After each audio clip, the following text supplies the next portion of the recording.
PT 365 में second जो pillar दे रखा है क्लाइमेट चेंज, आज वो देखते हैं। उसमें टॉपिक है UNFCCC COP 30। एक बार पहले हम UNFCCC के बारे में देख लेते हैं कि ये 1992 में आया था, 1994 में इन्फोर्स हुआ, 1995 में फर्स्ट COP हुआ, 1997 में क्योटो प्रोटोकॉल आया, 2005 में ये रेटिफाई ये सब हुआ, 2008 से 12 तक यही चल रहा था। फिर 2012 में डोहा अमेंडमेंट आया, फिर 2015 में पेरिस एग्रीमेंट आया जिसमें NDC का कॉन्सेप्ट आया, नेशनली डिटरमाइंड कॉन्ट्रीब्यूशंस, और 1.5 to 2 डिग्री सेल्सियस पे इसमें ग्लोबल वार्मिंग को हमें लिमिट करने का टारगेट सेट किया था। और 2021 में ग्लोबल स्टॉक टेक GST भी आया था। ओके, इसमें कार्बन ट्रेडिंग, कार्बन क्रेडिट के कॉन्सेप्ट्स है। IPCC जो है IPCC, ये 1988 में आया था। UNEP plus world meteorological organization WMO उन्होंने मिलकर किया, inter governmental climate change related ये रिपोर्ट्स पब्लिश करता है। ओके, अब हम देखते हैं कि ये न्यूज़ में क्यों है। UNFCCC COP 30 हुआ है बेलेम ब्राज़ील में, और ये ना पेरिस एग्रीमेंट का 10th एनिवर्सरी था। 2025 में इसका 10th एनिवर्सरी था। तो ये अमेजोन रीजन में हुआ है। इसको COP of implementation, COP of truth, forest COP, spirit of म्यूटीराओ, इंक्लूजन एंड बैलेंस भी कह रहे हैं। और इसमें ना बेलम पैकेज अडॉप्ट हुआ है।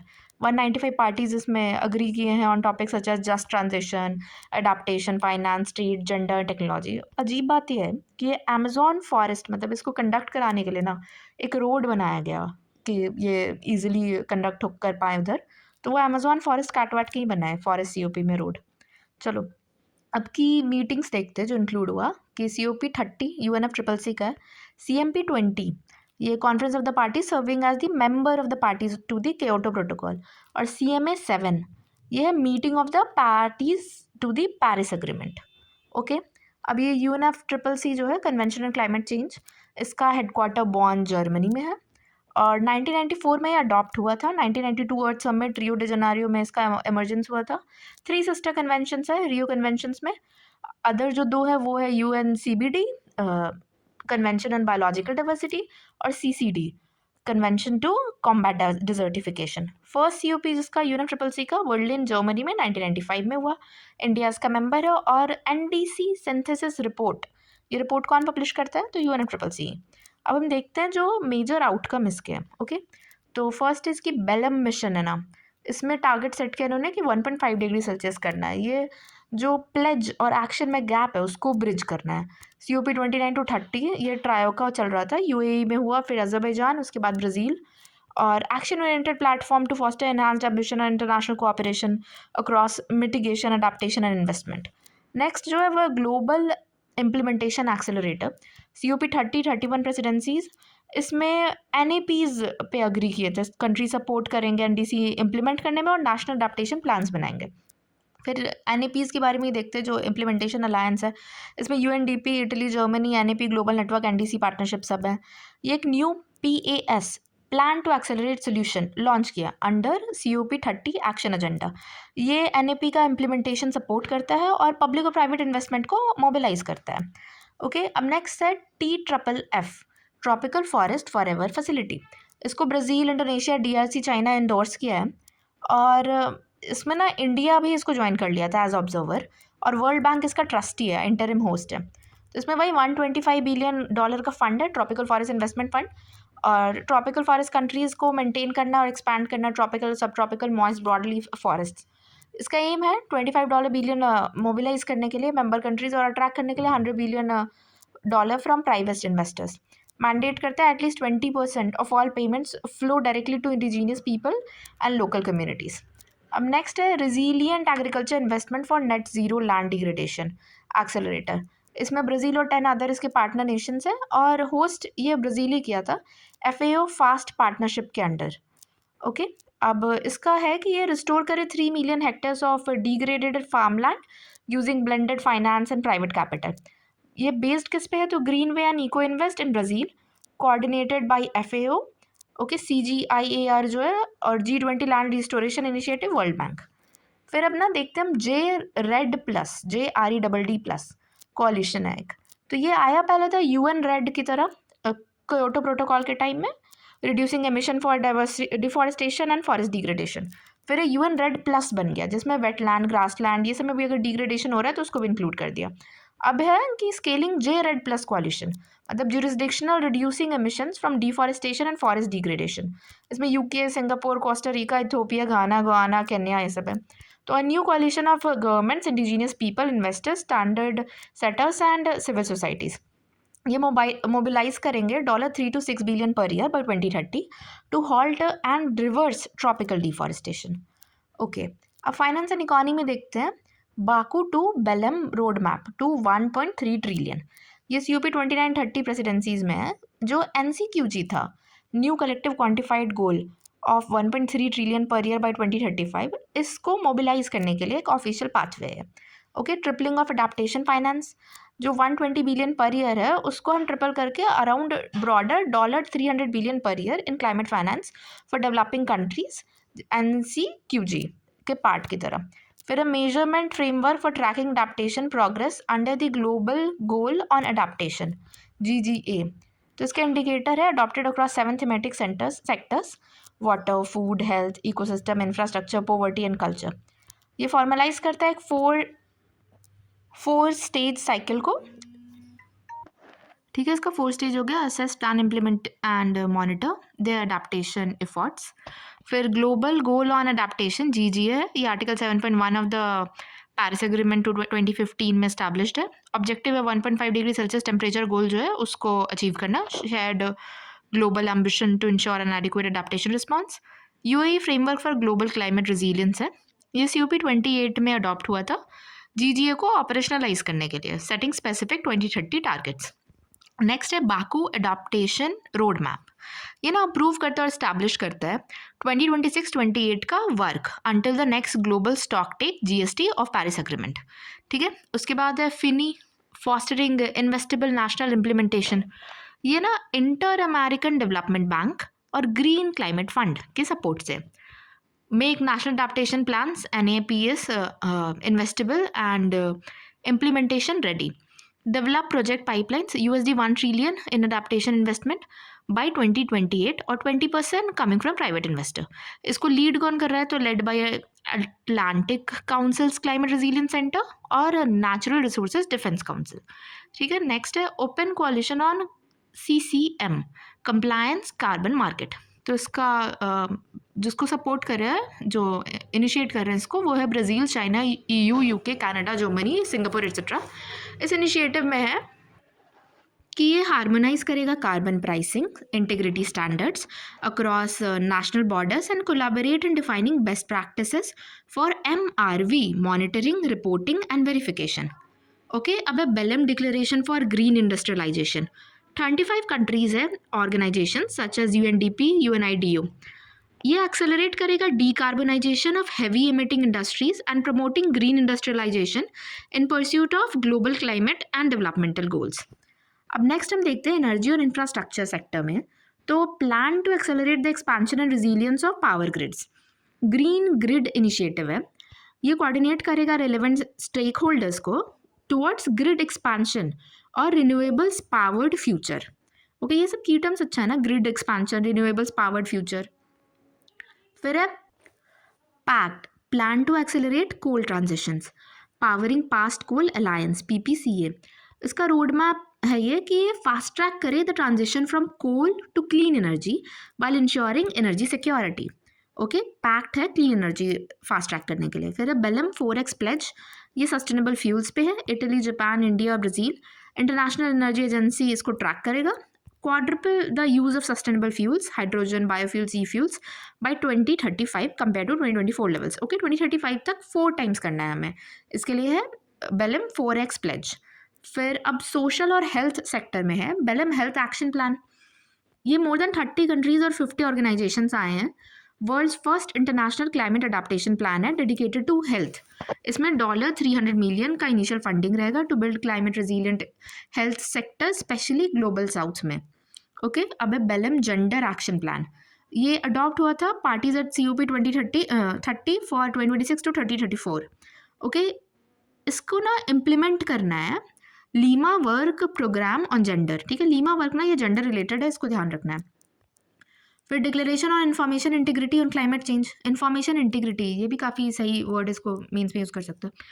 फिर global initiative for information integrity on climate change, इसको ब्राज़ील, कनाडा, चिली, डेनमार्क ने इंडोर्स करा है। ये इस्टेब्लिश करता है shared international commitments to address climate disinformation, information pollution, ये टर्म कितना सही है, क्लाइमेट डिसइंफॉर्मेशन मतलब इंफॉर्मेशन पोल्यूशन, हम इन्वायरमेंट के सेंस में, मतलब इन्वायरमेंटल एथिक्स में हम ये वर्ड यूज़ कर सकते हैं। And promote accurate evidence based information on climate issues. First time, the topic of information integrity has been included in the COP action agenda. Okay. The next one is Belém Declaration on Hunger, Poverty and People-Centered Climate Action. तो ये 43 countries और European union sign किया है। इसका M क्या है, तो ये प्रमोट करेगा action that addresses the unequal way climate change affects populations worldwide, particularly the most vulnerable. ठीक है, क्लाइमेट चेंज अलग अलग पॉपुलेशन को अलग तरीके से अफेक्ट कर रहा है, इसमें वेरिएशन है। तो हंगर, पोवर्टी और पीपल सेंटर्ड क्लाइमेट एक्शन का डिक्लेरेशन है बेलम डिक्लेरेशन। फिर 2030 स्ट्रैटेजी है। ये इमरजेंसी एक्शन में ये क्रूज एक है, climate risk and early warning system, EWS, early warning system, enabling climate vulnerable nations to build early warning systems. Next is call to action on integrated fire management and wildfire resilience. ये Brazil का है, इसमें acknowledge करेगा वो international cooperation for integrated fire management. अब हम देखते हैं जो अदर इंपॉर्टेंट आउटकम्स है COP 30 का। इनिशिएटिव कोलिशन आउटकम में जो नाम है, first is systemic observation impact bond. Okay, impact bond है।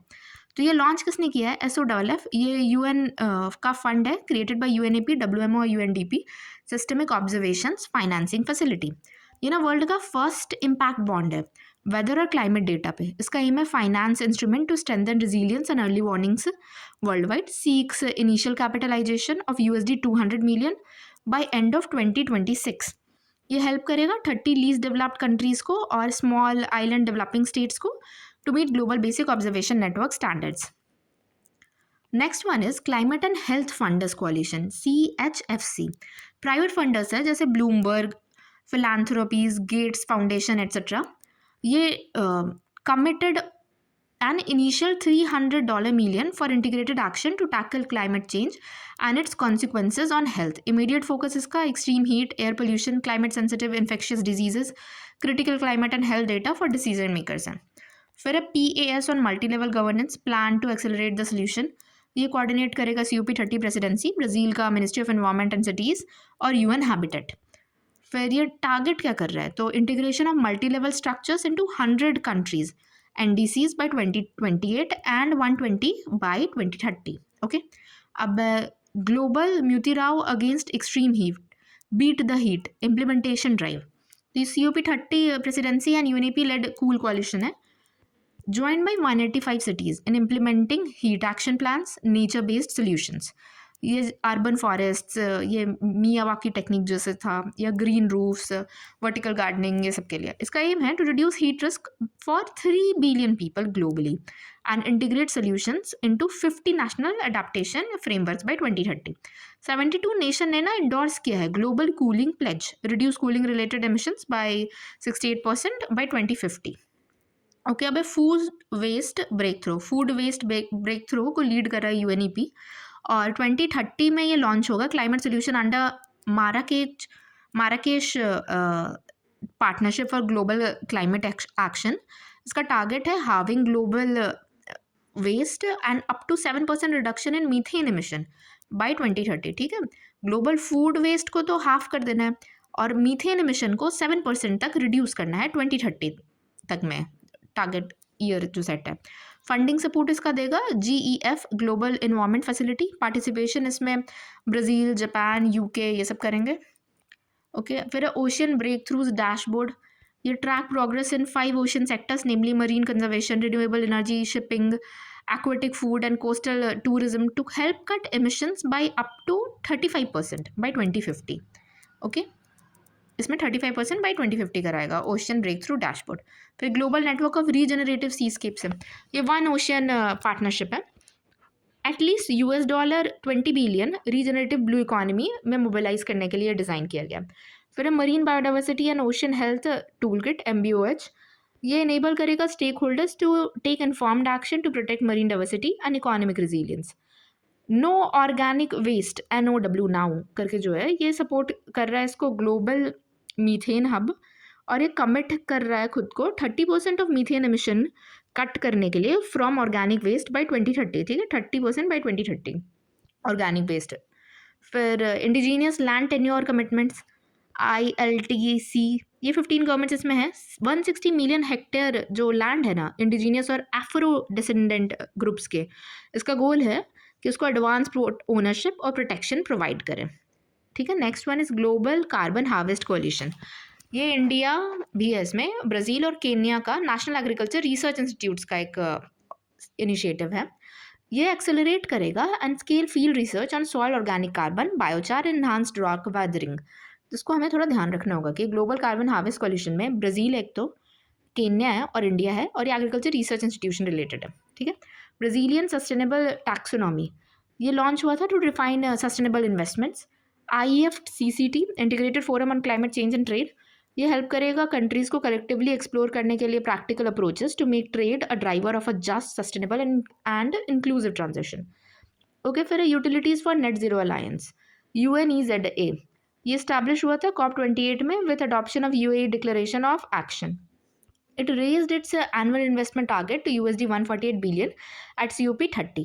Members aim to invest $1 trillion by 2030 to expand clean energy, और जो पावर ग्रिड्स है उनको मॉडर्नाइज करेंगे। फिर super pollutant country action accelerator CCAC, climate and clean air coalition का ये initiative है। ये 3-year प्रोग्राम है to help governments in ODA eligible countries to drive deep and sustained reductions in super pollutant. अब हम थोड़ा देख लेते हैं कि सुपर पॉल्यूटेंट कौन से आ रहे हैं। एक तो मीथेन हो गया, ब्लैक कार्बन, HFCs और ट्रोपोस्फेरिक ओजोन, ये चारों याद रखना है। मीथेन, ब्लैक कार्बन, HFCs और ट्रोपोस्फेरिक ओजोन एमिशन को कंट्रोल करने के लिए ये एक्शन एक्सेलरेटर है। अब कुछ और है इनिशिएटिव जो COP30 में लिए गए हैं। फर्स्ट इज कंट्रीज और regional platforms for climate and nature finance. COP30 में इंडिया में ही along with 12 other developing countries और African island state climate commission AISCC, इसने अनाउंस किया था कंट्री और regional platform for climate and nature finance. ये स्ट्रैटेजिक कंट्री ड्रिवन मैकेनिज्म्स है जो ट्रांसलेट करेंगे climate priorities into programmatic investment approaches. Funding इसको कौन दे रहा है? तो green climate fund readiness programme, ये largest climate action capacity building facility है डेवलपिंग कंट्रीज़ के लिए।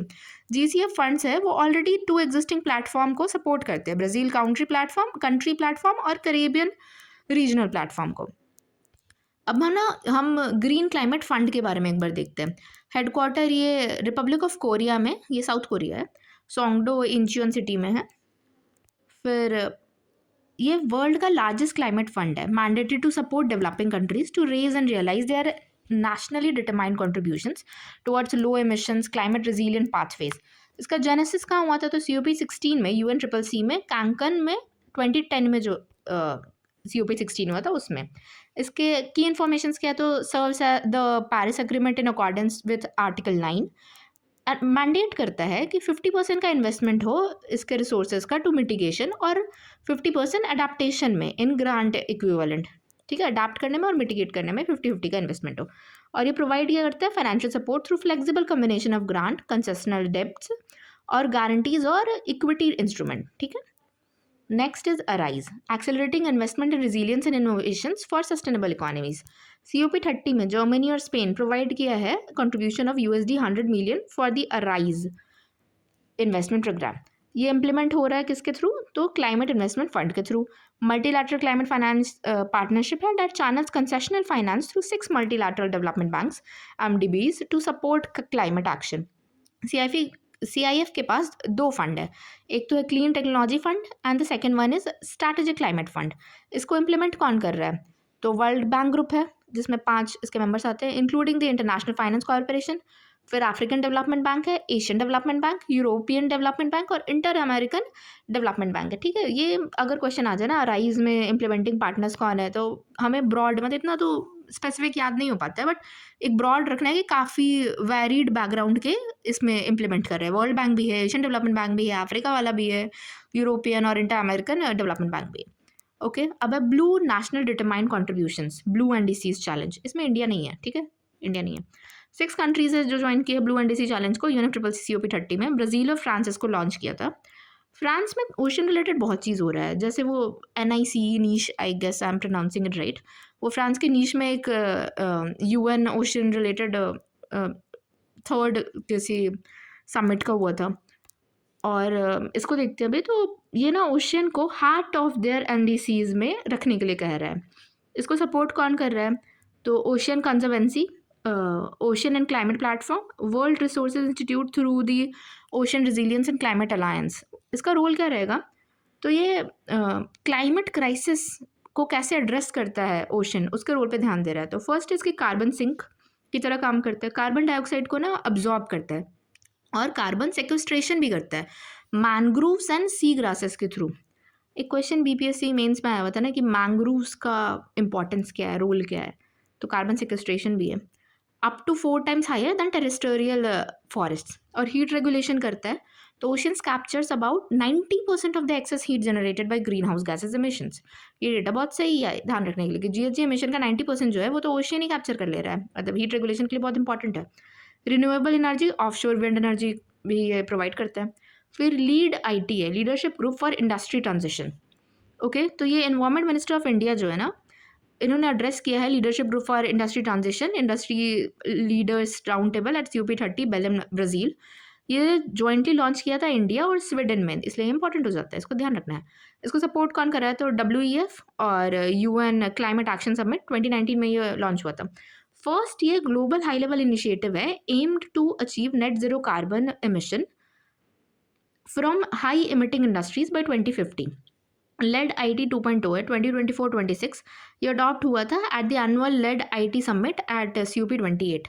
इसमें 18 मेंबर्स है और 27 कंपनीज है। ठीक है, इसमें कंपनीज भी आते हैं, अगर स्टेटमेंट में आए कि सिर्फ कंट्रीज ही मेंबर है, गवर्नमेंट है, तो नहीं, कंपनीज भी आते हैं इसमें। ओके, स्वीडन और इंडिया का इनिशिएटिव है।